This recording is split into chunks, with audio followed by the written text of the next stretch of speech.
दोस्तों, जिहादियों का नाम सुनते ही आपके दिमाग में क्या छवि बनती है? क्या यह है कि जिहादी सिर्फ मुस्लिम कंट्रीज के होते हैं, या फिर लंबी दाढ़ी, सफेद पगड़ी और लंबा सा अंग रखा पहनने वाले जिहादी होते हैं? खैर, इनकी कोई कैटेगरी तो नहीं है।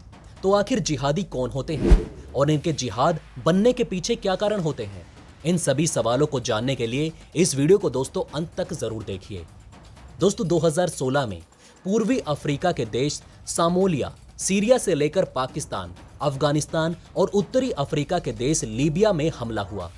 कहीं बारूद से भरी कार ने रेस्टोरेंट को टक्कर मारकर धमाका किया, तो कहीं मोटर बाइक से एक बस को निशाना बनाया गया। इन सभी हादसों में एक नाम और जोर से गूंज रहा था, हिंसक जिहादी। हैरानी की बात यह है कि ये सभी धमाके जिहादियों के अलग अलग संगठनों ने करवाए। सभी सवाल उठाने लगे, आखिर ऐसा करने के पीछे क्या मकसद होगा? दोस्तों, इस वीडियो को 4 हिस्सों में बांटा गया है, जो वक्त के साथ जिहादियों को लेकर बदलते विचारों को दिखाता है। नंबर 1, मानसिक रूप से बीमार। दोस्तों, 1970 में सबसे बदनाम चरमपंथी गैंग्स में से एक था वेस्ट जर्मन बैडर मैनहोफ गैंग। एक वक्त इसके नेता थे एंड्रेस बॉर्डर, जो रिसर्च करने वालों के लिए एक इंटरेस्टिंग सब्जेक्ट की तरह थे। एक रिसर्चर की राय में वो मानसिक रूप से बीमार थे। ब्रिटेन के क्रिमिनोलॉजी प्रोफेसर एंड्रयू सिल्क जिहादियों के मनोविज्ञान पर रिसर्च कर चुके हैं। एंड्रयू सिल्क कहते हैं कि 1970 के दशक में चरमपंथ से जुड़ी घटनाएं अचानक बढ़ गई थी और तमाम लोग एक ही सवाल पूछ रहे थे कि ये लोग ऐसा क्यों करते हैं, जिसकी वजह से लोगों में ये धारणा बन गई कि जिहादी बाकी लोगों से अलग होते हैं। और साइकेट्रिस्ट का मानना था कि ऐसे लोग मानसिक रूप से जूझ रहे होते हैं, लेकिन उनके पास ऐसा साबित करने का कोई ठोस सबूत नहीं था, क्योंकि जितना मीडिया और आत्मकथाओं से पता चलता है, रिसर्चर्स की वही सोर्स ऑफ नॉलेज होती है। खैर दोस्तों, ऐसा मानने के पीछे कारण भी जबरदस्त था, क्योंकि किसी अनजान आदमी की जान लेने के लिए आपके अंदर पागलपन होना चाहिए। इसलिए मान लिया गया कि सभी जिहादी मानसिक रूप से बीमार हैं, और अगर ऐसा है भी तो इस समस्या पर काबू पाया जा सकता है, क्योंकि मानसिक रोग का इलाज संभव है। पर कहानी इससे बिल्कुल अलग थी। वक्त बदला और 1980 के दशक की शुरुआत में रिसर्च करने वालों ने चरमपंथियों के साथ वक्त बिताना शुरू किया। वो जेल में उनसे मिलने लगे और घंटों बात करने लगे।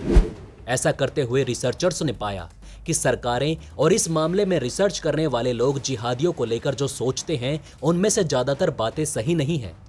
नतीजा, सारे जिहादी मानसिक बीमारी का शिकार नहीं है। अब सवाल है कि अगर सारे जिहादी मनोरोगी नहीं हैं, तो कौन बनता है जिहादी? नंबर 2, कट्टर होते हैं जिहादी। दोस्तों, 9/11 के हमले के बाद सभी देश हरकत में आ गए। सैनिकों की भर्ती की जाने लगी, देश की सुरक्षा पर ज्यादा जोर दिया जाने लगा। साथ ही ऐसे संगठन बनाए जो जिहादियों की प्रवृत्ति का पता लगा सके। हर किसी के लिए यह समझना मुश्किल है कि क्यों कुछ लोग अपनी जान देकर दूसरे को मारने की कोशिश करते हैं। मशहूर साइकोलॉजिस्ट मार्क सेजमैन अमेरिका के हालात बताते हुए कहते हैं कि इस बार जानकारी तो खूब थी, लेकिन कुछ समझ नहीं आता था। इस काम में रकम भी खूब झोंकी गई, लेकिन ठोस नतीजे नहीं मिले।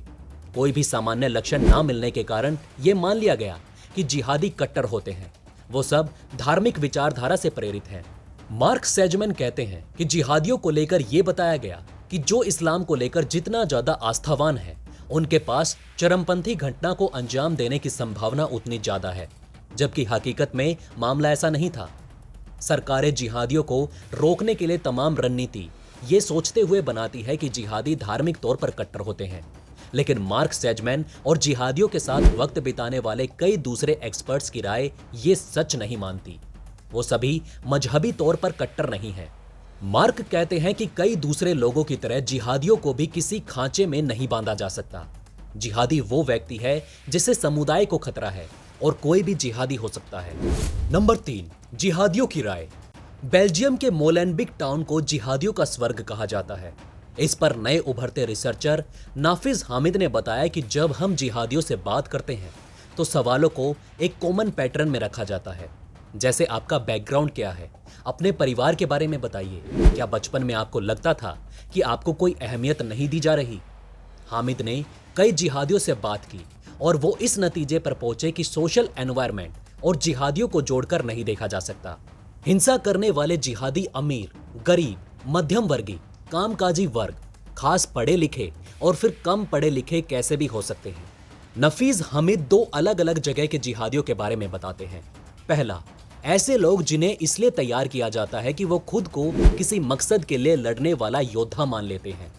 जब हामिद ने उनका इंटरव्यू किया तो उन्होंने कहा कि वो पूरी दुनिया में सरिया लागू करना चाहते हैं, लेकिन वो ये नहीं बता सके कि सरिया क्या है। पूछने पर उन्होंने गूगल से जानकारी जुटाई और नफीस को भेज दी। दूसरा, इराक में पकड़े गए जिहादियों से ऐसा करने के मकसद के बारे में पूछा गया तो उन्होंने अपने जिहाद बनने की बिल्कुल अलग वजह बताई। उन्होंने कहा कि आर्थिक कारण की वजह से वो इस काम को कर रहे हैं, वो किसी विचारधारा से प्रेरित नहीं है। इस्लामिक स्टेट जैसे समूह उन्हें नौकरी की पेशकश करते हैं, उनसे सुरक्षा का वादा किया जाता है और वो इसे एक्सेप्ट कर लेते हैं। लेकिन एक जिहादी के जवाब पर कैसे यकीन किया जाए? कैसे पता कि इसमें कितनी सच्चाई है? नंबर 4, सही सवालों की जरूरत। हमारे चौथे प्रोफेसर जॉन हॉर्गन का कहना है कि किसी भी आदमी की खुद को लेकर राय बदलती रहती है और ये आम बात है। वो कहते हैं कि कुछ ऐसे लोग जिनका मैंने करीब 1 दशक पहले इंटरव्यू किया था, उनसे जब दूसरे लोगों ने बात की तो उन्होंने उन्हीं सवालों के अलग जवाब दिए। यानी अगर आपको जिहादियों से बात करने का मौका मिल जाए तो भी वो आपके सवालों के जो जवाब देंगे उसमें सच्चाई कितनी है ये बात भरोसे के साथ नहीं कही जा सकती। ऐसे में क्या हमें पहचान से जुड़ा सवाल छोड़ देना चाहिए? इस पर जॉन हॉर्गन कहते हैं कि हकीकत में इसका जवाब नहीं दिया जा सकता। उनकी राय में अगर आपको सच जानना है तो आपको पूछना होगा कि लोग इसमें शामिल कैसे होते हैं। अब तक आप पूछते रहे हैं क्यों? इस सवाल को भूल जाइए। ये भी मत पूछिए कि किस तरह के इंसान ऐसा करते हैं। इसकी जगह पर पूछिए आखिर कैसे लोग इसमें शामिल होते हैं? कैसे कोई शख्स हिंसा करने वाला जिहादी बन जाता है? ये सवाल पूछने पर आपको सही जवाब मिल जाएगा। तो दोस्तों, इस वीडियो में फिलहाल के लिए इतना ही। दोस्तों, इस पर आपका क्या कहना है हमें कमेंट करके अपनी राय जरूर बताइएगा। मैं मिलता हूं आपसे ऐसे ही किसी अगली वीडियो में। तब तक के लिए हमारे चैनल पर बने रहें। धन्यवाद।